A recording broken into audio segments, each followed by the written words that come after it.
ओम क्लीम कृष्णाय नमः। पद्म पुराण की कथा सुनने वाले सभी भक्तों का आज की कथा में हार्दिक स्वागत है। भगवान श्री हरि विष्णु और माता लक्ष्मी की कृपा सदैव आप और आपके समस्त परिवार पर बनी रहे। इससे पहले के सभी अध्याय सुनने के लिए आप सभी दर्शकों का बहुत बहुत धन्यवाद। और अब आप सुनेंगे आज का अध्याय, लेकिन आज का अध्याय सुनने से पहले वीडियो को लाइक कर दीजिए और कमेंट बॉक्स में राधे राधे जरूर लिख दीजिए। और अगर आपको ये कथा पसंद आती है तो इस वीडियो को ज़्यादा से ज़्यादा शेयर कीजिए। और अब भगवान श्री विष्णु का ध्यान करके आज की पावन कथा का प्रारंभ करते हैं। भीष्म जी ने पूछा, ब्रह्मन, लोक विधाता भगवान ब्रह्मा जी ने किस समय यज्ञ संबंधी सामग्रियां एकत्रित करके उनसे यज्ञ करना आरंभ किया था, और वह यज्ञ जैसा और जिस प्रकार हुआ था वह सब मुझे बताइए। पुलस्त्य जी ने कहा, राजन, यह तो मैं बहुत पहले ही बता चुका हूँ कि जब स्वयंभू मनु भूलोक के राज्य सिंहासन पर प्रतिष्ठित हुए, उस समय ब्रह्मा जी ने समस्त प्रजापतियों को उत्पन्न करके कहा कि तुम लोग सृष्टि करो, और स्वयं वे पुष्कर में जाकर यज्ञ सामग्री एकत्रित करके अग्निशाला में स्थित होकर यज्ञ करने लगे। ब्रह्मा जी समस्त देवताओं, गंधर्वों तथा अप्सराओं को भी वहां ले गए थे। ब्रह्मा, उद्गाता, होता और अध्वर्यु, ये चार प्रधान रूप से यज्ञ के निर्वाहक होते हैं।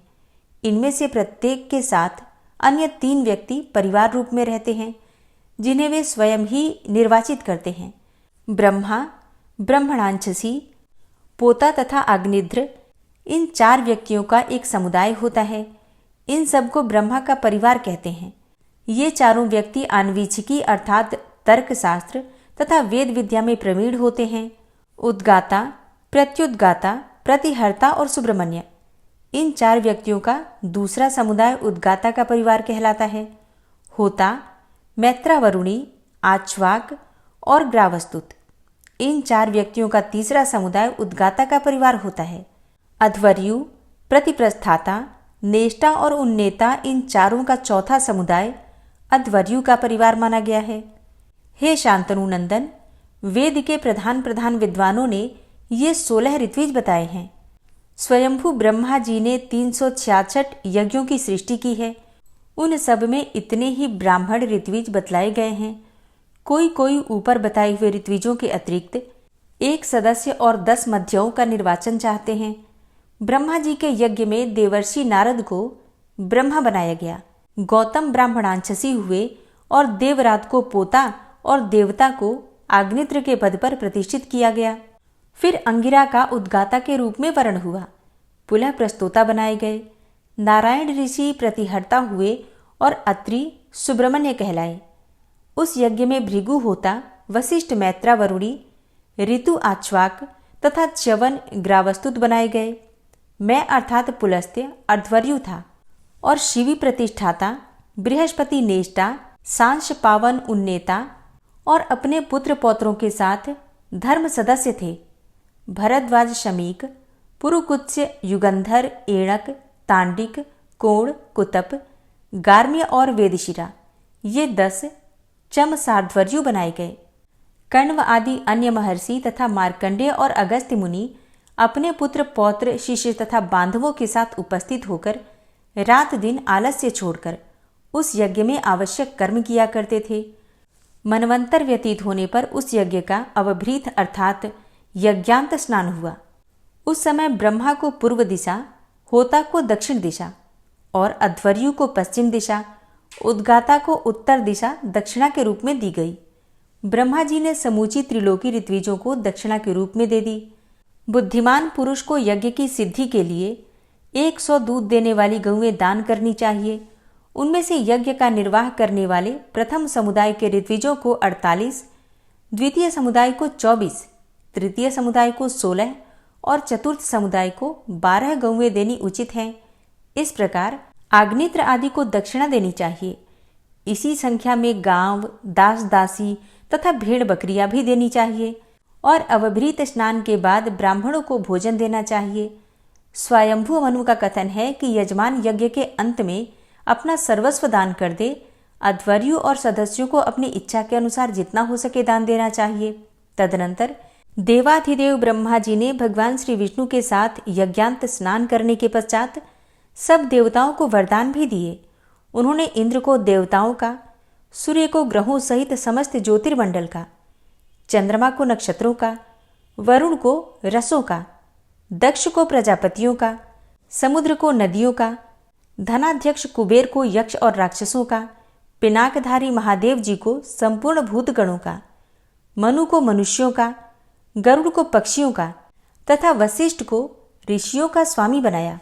इस प्रकार अनेकों वरदान देकर देवाधिदेव ब्रह्मा जी ने भगवान विष्णु और शंकर से आदरपूर्वक कहा, आप दोनों पृथ्वी के समस्त तीर्थों में परम पूजनीय होंगे। आपके बिना कभी कोई भी तीर्थ पवित्र नहीं होगा। जहाँ कहीं शिवलिंग या फिर विष्णु की प्रतिमा का दर्शन होगा, वही तीर्थ परम पवित्र और श्रेष्ठ फल देने वाला हो सकता है। जो लोग पुष्प आदि वस्तुओं की भेंट चढ़ाकर आप लोगों की तथा मेरी पूजा करेंगे, उन्हें कभी भी रोग का भय नहीं होगा।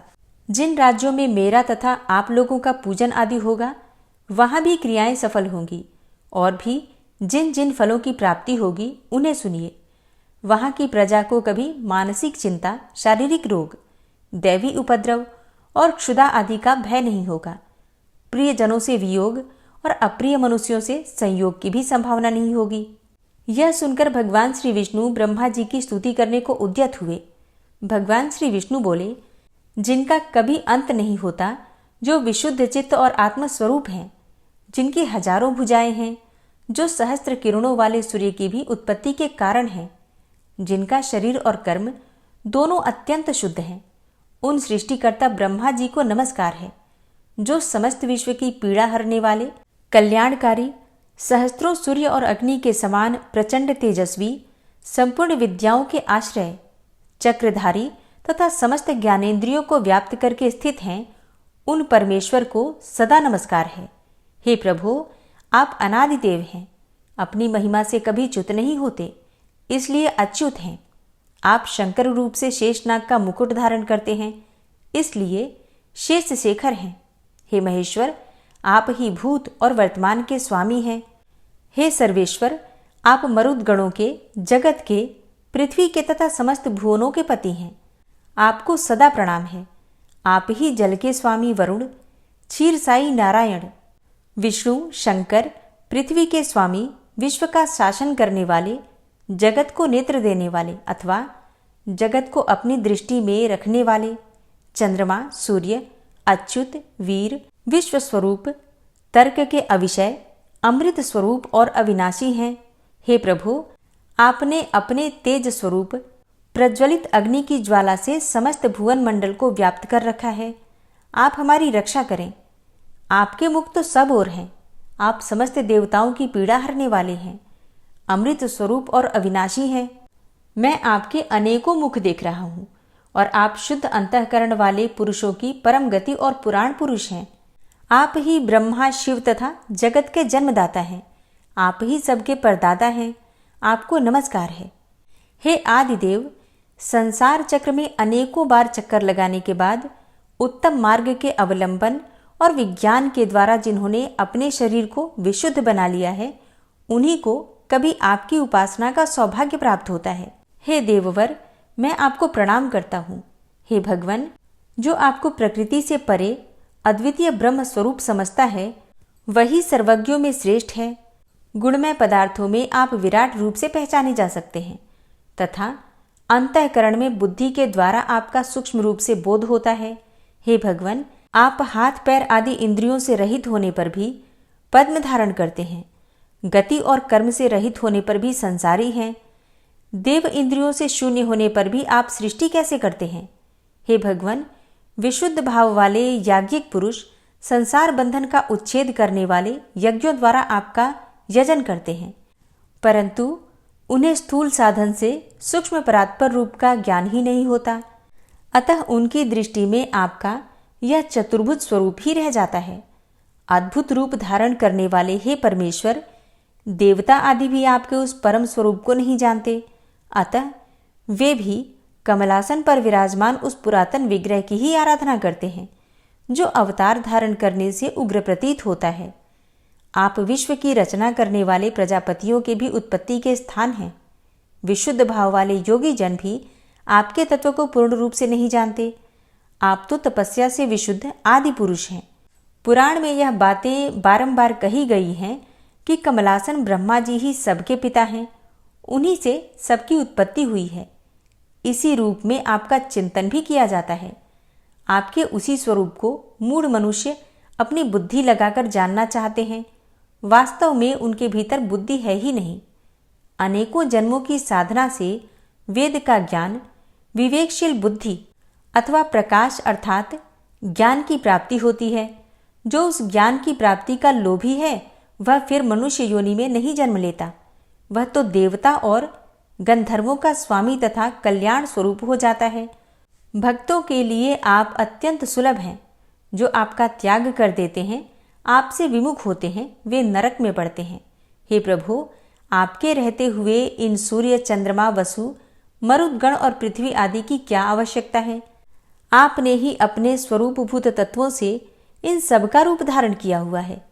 आपके आत्मा का ही प्रभाव सर्वत्र विस्तृत है। हे भगवान, आप अनंत हैं और आपकी महिमा का अंत नहीं है। आप मेरी की हुई यह स्तुति स्वीकार करें। मैंने हृदय को शुद्ध करके समाहित होकर आपके स्वरूप के चिंतन में मन को लगाकर यह स्तवन किया है। हे प्रभु, आप सदा मेरे हृदय में विराजमान रहते हैं। आपको नमस्कार है। आपका स्वरूप सबके लिए सुगम सुबोध नहीं है, क्योंकि आप सबसे पृथक, सबसे परे हैं। ब्रह्मा जी बोले, केशव, इसमें संदेह नहीं कि आप सर्वज्ञ और ज्ञान की राशि हैं। देवताओं में आप सदा सबसे पहले पूजे जाते हैं। भगवान श्री विष्णु के बाद रुद्र ने भी भक्ति से नतमस्तक होकर ब्रह्मा जी का इस प्रकार स्तवन किया। कमल के समान नेत्रों वाले हे देवेश्वर, आपको नमस्कार है। आप संसार की उत्पत्ति के कारण हैं और स्वयं कमल से प्रकट हुए हैं। आपको नमस्कार है। हे प्रभु, आप देवता और असुरों के भी पूर्वज हैं। आपको प्रणाम है। संसार की सृष्टि करने वाले आप परमात्मा को नमस्कार है। संपूर्ण देवताओं के ईश्वर, आपको प्रणाम है। सबका मोह दूर करने वाले हे जगदीश्वर, आपको नमस्कार है। आप विष्णु की नाभि से प्रकट हुए हैं। कमल के आसन पर आपका आविर्भाव हुआ है। आप मूंगे के समान लाल अंगों तथा कर पल्लवों से शोभायमान हैं। आपको नमस्कार है। हे नाथ, आप किन किन तीर्थों में विराजमान हैं तथा इस पृथ्वी पर आपके स्थान किस किस नाम से प्रसिद्ध हैं? ब्रह्मा जी ने कहा, पुष्कर में मैं देवश्रेष्ठ ब्रह्मा जी के नाम से प्रसिद्ध हूँ। गया में मेरा नाम चतुर्मुख है। कान्यकुब्ज में देवगर्भ या वेदगर्भ है और भृगु कक्ष अर्थात भृगु क्षेत्र में पितामह कहलाता हूँ। कावेरी के तट पर सृष्टिकर्ता, नंदीपुरी में बृहस्पति, प्रभास में पद्मजन्मा, वानरी अर्थात किष्किंधा में सुरप्रिय, द्वारका में ऋग्वेद, विदिशापुरी में भुवनाधिप, पौंड्रक में पुंडरीकाक्ष, हस्तिनापुर में पिंगाक्ष, जयंती में विजय, पुष्करावत में जयंत, उग्रदेश में पद्महस्त, श्यामलापुरी में भवोद, अहिक्षत्र में जपानंद, कांतिपुरी में जनप्रिय, पाटलिपुत्र अर्थात पटना में ब्रह्मा, ऋषिकुंड में मुनि, महिलारोप्य में कुमुद, श्रीनिवास में श्रीकंठ, कामरूप अर्थात आसाम में शुभाकार, काशी में शिवप्रिय, मल्लिका में विष्णु, महेंद्र पर्वत पर भार्गव, गोनर्द देश में स्थविराकार, उज्जैन में पितामह, कौशाम्बी में महाबोध, अयोध्या में राघव, चित्रकूट में मुनीन्द्र, विंध्य पर्वत पर वाराह, गंगा द्वार अर्थात हरिद्वार में परमेष्ठी, हिमालय में शंकर, देविका में शुवाहस्त, चतुष्पथ में शुभहस्त, वृंदावन में पद्मपाणि, नैमिषारण्य में कुशहस्त, गोपलक्ष में गोपेंद्र, यमुना तट पर सुचंद्र, भागीरथी के तट पर पद्मतनु, जनस्थान में जनानंद, कोंकण देश में मद्राक्ष, काम्पिल्य में कनकप्रिय, खेटकों में अन्नदाता, कुशस्थल में शंभु, लंका में पुलस्त्य, कश्मीर में हंसवाहन, अर्बुद अर्थात आम में वशिष्ठ, उपलावत में नारद, वेदक में श्रुतिदाता, प्रयाग में यजुषापति, यज्ञ पर्वत पर सामवेद, मधुर में मधुरप्रिय, अंकोल कर्म में यज्ञगर्भ, ब्रह्मवाह में सुतप्रिय, गोमंत में नारायण, विदर्भ अर्थात बरार में द्विजप्रिय, ऋषि वेद में दुराधर्ष, पंपापुरी में सुरमर्दन, विरजा में महारूप, राष्ट्रवर्धन में सुरूप, मालवी में पृथुदर, शाकंभरी में रसप्रिय, पिंडारक क्षेत्र में गोपाल, भोगवर्धन में शुष्कंध, कादंबक में प्रजाध्यक्ष, समस्थल में देवाध्यक्ष, भद्रपीठ में गंगाधर, सुपीठ में जलमाली, त्रयंबक में त्रिपुराधीश, श्री पर्वत पर त्रिलोचन, पद्मपुर में महादेव, कलाप में वैधस, श्रृंगवेरपुर में शौरी, नैमिषारण्य में चक्रपाणी, दंडपुरी में विरूपाक्ष, धृतपातक में गौतम, माल्यवान पर्वत पर हंसनाथ, वालिक में द्विजेंद्र, इंद्रपुरी अर्थात अमरावती में देवनाथ, धूताशाणी में धुरंधर, लंबा में हंसवाह, बंडा में गरुड़ प्रिय, महोदय में महायज्ञ, यूपकेतन में शुभ, पद्मवन में सिद्धेश्वर, विभा में पद्मबोधन, देवदारुवन में लिंग, उदकृपथ में उमापति, मातृस्थान में विनायक, अलकापुरी में धनाधिप, त्रिकूट में गोनई, पाताल में कामुक, केदार क्षेत्र में पद्माध्यक्ष, कुष्मांड में सुरतप्रिय, भूतवापी में शुभांग, सावली में भसक, अक्षर में पापहर, अंबिका में सुदर्शन, वरदा में महावीर, कांतार में दुर्गनाशन, परणाद में अनंत, प्रकाशा में दिवाकर, विरजा में पद्मनाभ, वृकस्थल में सुवृद्ध, वटक में मार्कंड, रोहिणी में नागकेतन, पद्मावती में पद्मागृह तथा गगन में पद्मकेतन नाम से मैं प्रसिद्ध हूँ। हे त्रिपुरांतक, ये 108 स्थान मैंने तुम्हें बताए हैं और इन स्थानों में तीनों संध्याओं के समय मैं उपस्थित रहता हूँ। जो भक्तिमान पुरुष इन स्थानों में से एक का भी दर्शन कर लेता है वह परलोक में निर्मल स्थान पाकर अनंत वर्षों तक आनंद का अनुभव करता है। उसके मन, वाणी और शरीर के सभी पाप नष्ट हो जाते हैं। इसमें तनिक भी अन्यथा विचार करने की आवश्यकता नहीं है। और जो इन सभी तीर्थों की यात्रा करके मेरा दर्शन करता है वह मोक्ष का अधिकारी होकर मेरे लोक में निवास करता है। जो पुष्प, नैवेद्य और धूप चढ़ाता है और ब्राह्मणों को भोजन आदि से तृप्त करता है, साथ ही जो स्थिरतापूर्वक ध्यान लगाता है वह शीघ्र ही परमेश्वर को प्राप्त कर लेता है। उसे श्रेष्ठ फल तथा अंत में मोक्ष प्राप्त होता है। पुण्य का पुष्कर जो इन तीर्थों की यात्रा करता या कराता है अथवा जो इस प्रसंग को सुनता है वह भी समस्त पापों से छुटकारा पा जाता है। हे शंकर, इस विषय में अधिक क्या कहा जाए। इन तीर्थों की यात्रा करने से अप्राप्य वस्तुएं भी प्राप्त हो जाती हैं और सारा पाप नष्ट हो जाता है। जिन्होंने तीर्थ में अपनी पत्नी के दिए हुए पुष्कर के जल से संध्या करके गायत्री का जप किया है, उन्होंने मानो संपूर्ण वेदों का अध्ययन कर लिया। पुष्कर तीर्थ के पवित्र जल को झारी अथवा मिट्टी के करवे में ले जाकर सायंकाल में एकाग्र मन से प्राणायाम पूर्वक संध्योपासन करना चाहिए। हे शंकर, इस प्रकार संध्या करने का जो फल है उसका अब श्रवण करो। उस पुरुष को एक ही दिन की संध्या से 12 वर्षों तक संध्योपासन करने का फल मिल जाता है। पुष्कर में स्नान करने पर अश्वमेघ यज्ञ करने का फल होता है। दान करने से उसके 10 गुने और उपवास करने से अनंत गुने फल की प्राप्ति होती है। यह बात मैंने स्वयं भली भांति सोच विचार कर कही है। तीर्थ से अपने डेरे पर आकर शास्त्रीय विधि के अनुसार पिंडदान पूर्वक पितरों का श्राद्ध करना चाहिए। ऐसा करने से उसके पितर ब्रह्मा जी के एक दिन अर्थात एक कल्प तक तृप्त रहते हैं। हे शिव जी, अपने डेरे में आकर पिंडदान करने वालों को तीर्थ की अपेक्षा 8 गुना अधिक पुण्य होता है, क्योंकि वहां द्विजातियों द्वारा दिए जाते हुए पिंडदान पर नीच पुरुषों की दृष्टि नहीं पड़ती। एकांत और सुरक्षित गृह में ही पितरों का श्राद्ध करने का विधान है, क्योंकि बाहर तो नीच पुरुषों की दृष्टि से दूषित हो जाने पर वह पितरों को नहीं पहुंचता। आत्मकल्याण की इच्छा रखने वाले पुरुष को गुप्त रूप से ही पिंडदान करना चाहिए। यदि श्राद्ध में दिया जाने वाला पकवान साधारण मनुष्य देख लेते हैं तो उससे कभी पितरों की तृप्ति नहीं होती। मनु जी का कथन है कि तीर्थों में श्राद्ध के लिए ब्राह्मण की परीक्षा नहीं करनी चाहिए। जो भी अन्न की इच्छा से अपने पास आ जाए उसे भोजन करा देना चाहिए। श्राद्ध के योग्य समय हो या ना हो, मनुष्य को तीर्थ में पहुंचते ही सर्वदा स्नान, तर्पण और श्राद्ध करना ही चाहिए। पिंडदान करना तो बहुत ही उत्तम है, वह पितरों को अधिक प्रिय है। जब अपने वंश का कोई व्यक्ति तीर्थ में जाता है तब पितर बड़ी आशा के साथ उसकी ओर देखते हैं। उससे जल पाने की अभिलाषा रखते हैं। अतः इस कार्य में विलंब नहीं करना चाहिए, और यदि कोई दूसरा इस कार्य को करना चाहता हो तो उसमें भी विघ्न नहीं डालना चाहिए। सतयुग में पुष्कर का, त्रेता में नैमिषारण्य का, द्वापर में कुरुक्षेत्र तथा कलयुग में गंगा जी का आश्रय लेना चाहिए। अन्यत्र का किया हुआ पाप तीर्थ में जाने पर कम हो जाता है, किंतु तीर्थ का किया हुआ पाप अन्यत्र कभी नहीं छूटता। जो सवेरे और शाम को हाथ जोड़कर पुष्कर तीर्थ का स्मरण करता है, उसे समस्त तीर्थों में आचमन करने का फल प्राप्त हो जाता है। और जो पुष्कर में इंद्रिय संयम पूर्वक रहकर प्रातःकाल और संध्या के समय आचमन करता है, उसे संपूर्ण यज्ञों का फल प्राप्त होता है तथा वह ब्रह्मलोक को जाता है।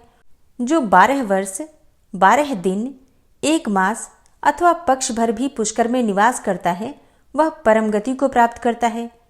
इस पृथ्वी पर करोड़ों तीर्थ हैं, वे सब तीनों संध्याओं के समय पुष्कर में उपस्थित रहते हैं। पिछले हजारों जन्मों के तथा जन्म से लेकर मृत्यु पर्यंत वर्तमान जीवन के जितने भी पाप हैं, उन सबको पुष्कर में एक ही बार स्नान करने से मनुष्य भस्म कर डालता है। हरे कृष्णा। आज की कथा का यहीं पर समापन करती हूँ। उम्मीद करती हूँ आज की कथा आपको जरूर पसंद आई होगी।